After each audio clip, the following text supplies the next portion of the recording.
जी मैं आपसे साफ साफ पूछ रहा हूं, can I have only these two on air right now?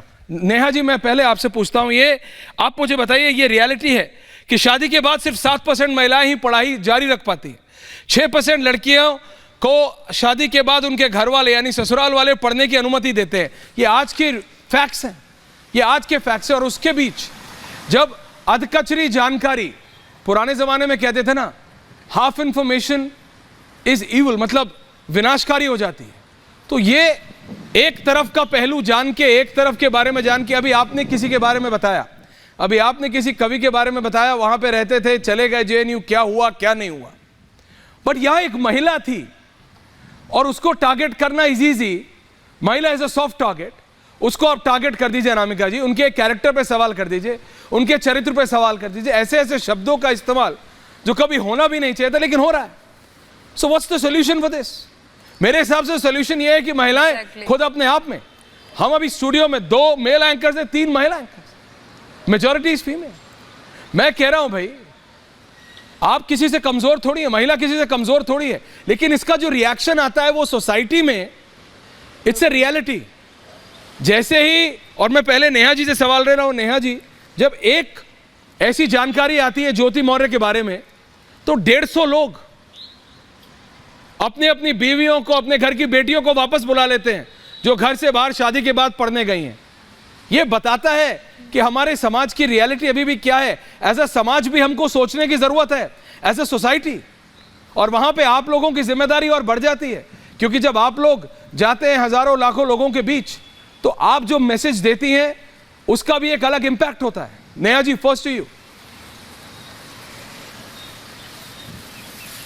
देखिए, मैं वही तो कह रही हूँ कि ज्योति मौर्य हो या फिर बहुत सारी लड़कियां हैं और इस तरीके की चीज़ें आए दिन होती रहती हैं।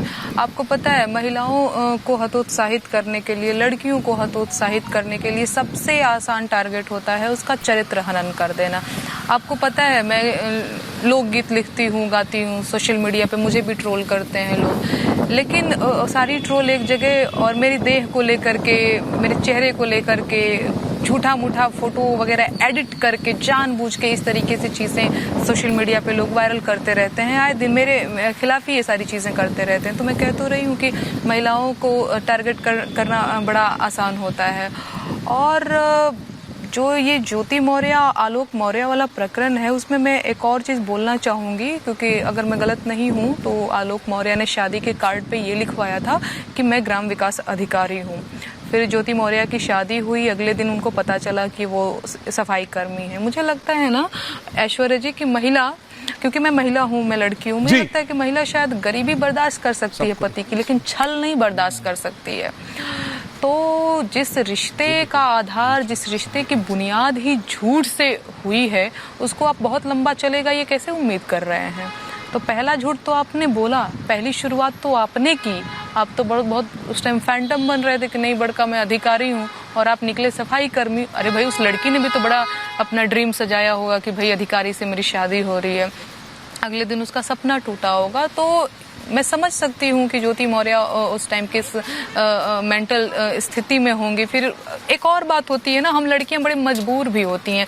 ससुराल में आपको पता है, अगर हम सक्षम नहीं है ना, 2 पैसा आ नहीं रहा है ना, तो हमारी कोई यही बात है कि फिर वही आप चूल्हा चौका तक ही सीमित रह जाओगे। घर पे नैहर में बताओगे कि भैया ससुराल में दुख है, तो नैहर वाले भी इधर खेत बिगहा बेच के बियाह किए हैं, बाबूजी अपन पूरा थाती लगा करके बियाह किए हैं कि बचिया जाओ अब इधर पलट के मत देखना, कुल खानदान का नाम मत डुबाना, पति का 4 लात खा लेना, सास की 4 बात सुन लेना, लेकिन मम्मी पापा से शिकायत मत करना, नहीं तो बाबूजी की पगड़ी डूब जाएगी। मतलब सारा जो भार है समाज का, परिवार का, कुल खानदान का, आने वाली 7 पीढ़ी का भी, वो लड़कियों के ऊपर डाल करके भेज दिया जाता है। नैहर का भी, ससुराल का भी। हमारे लोकगीत भी ऐसे ही बने हैं कि बाबूजी के लजिया बचई है बेटी अपना सजनवा के गांव, पगड़ी के लजिया बचई है बेटी। कभी गाना में है ही नहीं कि पगड़ी के लजिया बचई है बेटवा अपना गांव में। आप समझ पा रहे हैं इस चीज को? तो सारा भार हमारे ऊपर ही तो है।